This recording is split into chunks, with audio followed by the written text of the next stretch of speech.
बच्चों, this is doctor Atul Kumar Bhatnagar from government PG college Khetri. Today we are going to discuss causes of slow development of entrepreneurs in India especially. There are various reasons, बहुत सारे कारण हैं जो इस बात को स्पष्ट करते हैं बच्चों कि भारत में उद्यमिता का विकास, एंटरप्रेन्योर्स का डेवलपमेंट बहुत धीमे हुआ है, बहुत स्लो हुआ है. आज स्थिति भले धीरे धीरे कुछ हमें चेंज देख रही है, लेकिन बेसिकली जो इसके सबसे प्रमुख कारण है, उन कारणों का हम अध्ययन करेंगे. पहला है हमारी क्लास सिस्टम, हमारी वर्ण व्यवस्था. बच्चों, it is very important reason जो हमारे रैपिड डेवलपमेंट के बीच में एक बहुत बड़ा हर्डल है, बहुत बड़ी बाधा है. हमारे हिंदुस्तान के अंदर हमने अपने समाज को 4 विशिष्ट वर्गों में बांट रखा है.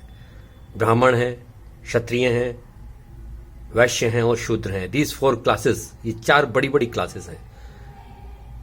ब्राह्मण हैं जिनका मुख्य कार्य आपको पता ही है, यज्ञ है, हवन है और ज्ञान का, नॉलेज का, या ये अपने धर्म कर्म कांड के ऊपर आधारित अपने समस्त क्रियाओं को संपादित करते हैं. फिर क्षत्रिय हैं जो मार्शल कॉम कहलाती है. यह मार्शल कॉम अपना आपको पता ही है कि युद्ध करना, लड़ना, इधर उधर, चाहे सेना में हो चाहे कहीं भी हो, इस कार्य को संपादित करते हैं. वैश्य जो हमारे कॉमर्स का, हमारे वाणिज्य का, हमारे व्यापार का जो काम किया जाता है, वो वैश्य समुदाय के ऊपर ही डिपेंड है. और शूद्र जो 4th हमने कैटेगरी रखी है, तो वो अपने उन समस्त कार्यों का अंजाम देते हैं जो थोड़े से बिलो कैटेगरी है. तो मेरा कहने का आशय यह है कि बच्चों, हमने अपने समाज को इन 4 भागों में बांट रखा है था. तो ऐसी स्थिति के अंदर हम ये अपेक्षा करते थे कि ए क्लास बी क्लास में इंटरफेयर नहीं करेगी, बी क्लास सी को इंटरफेयर नहीं करेगी और सी को सी डी को नहीं करेगी. और एक पर्टिकुलर टास्क जिस किसी पर्टिकुलर कास्ट के लिए दिया था, छोड़ा था हमारे समाज ने, वही कार्य को करने के लिए हम बाध्य भी थे. ऐसी स्थिति में हमारे देश के अंदर एंटरप्रेन्योर्स का काम सिर्फ वैश्यों के पास था.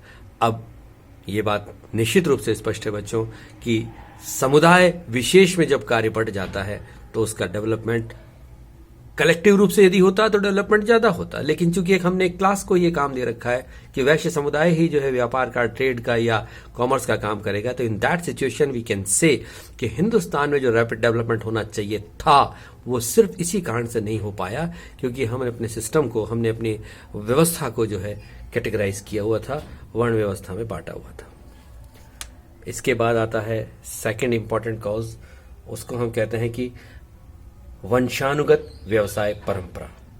ट्रेडिशनल, या आप कह सकते हैं कि हम अपने हिंदुस्तान में देखते हैं कि एक वंश परिपाटी चली आ रही है. उस वंश परिपाटी के आधार के ऊपर ही व्यवसाय होते देखे गए. टाटा है, बिरला है, साहू है, जैन है, मफतलाल है, या बड़े बड़े जो टाइकून्स हैं, उनके बच्चे बिजनेस कर रहे हैं तो उनके आगे वो बिजनेस दूसरे लोग संभालेंगे. मतलब एक संतति दूसरी संतति को ट्रांसफर करके चीज जा रही है. तो बेसिकली यही क्रम पीढ़ी दर पीढ़ी चलता रहता है. भारत में वर्षों पूर्व बहुत कम उद्यमी थे, बहुत कम थे.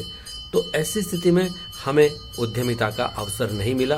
कुछ चुनिंदा लोग ही इस रिस्क को उठाते थे और अपना व्यापार करते थे. उसके बाद वही संतति उसको आगे चलाती थी.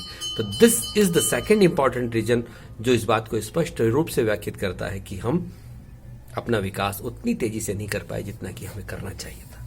तीसरा आता है इंपॉर्टेंट जो एस्पेक्ट है, वो है रूढ़िवादिता और अंधविश्वास. हमारे देश के अंदर इतनी रूढ़िवादिता है, इतना अंधविश्वास है. Still today we are living in 21st century, लेकिन स्टिल हमारे पास इतने सारे ऑर्थोडॉक्स टाइप हमारा नेचर है कि हम आगे बढ़ ही नहीं पाए और घिसी पीटी पुरानी परंपराओं और कुरीतियों का हम शिकार हमेशा होते आए हैं.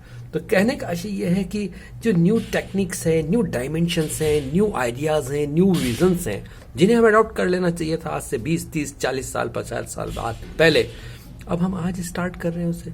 तो आप देखिए कि अमेरिका 150 साल हमसे आगे है और यूरोपियन कंट्रीज हमसे 100, 150 साल आगे है. आज हम भी वहीं पड़े हैं. हम ट्रेडिशनल जो है अपने एस्पेक्ट को जो है अभी तक पकड़े हुए हैं.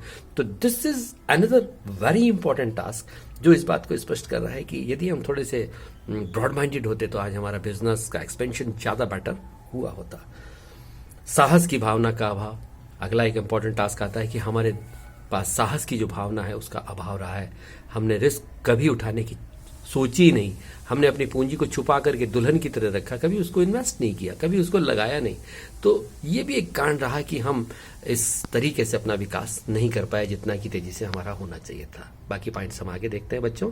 This is doctor Atul Kumar Bhatnagar. क्योंकि इसको अपलोड होने में बड़ा टाइम लगता है मेरे प्यारे बच्चों, we can disclose various points in another video. Thank you, my dear friends.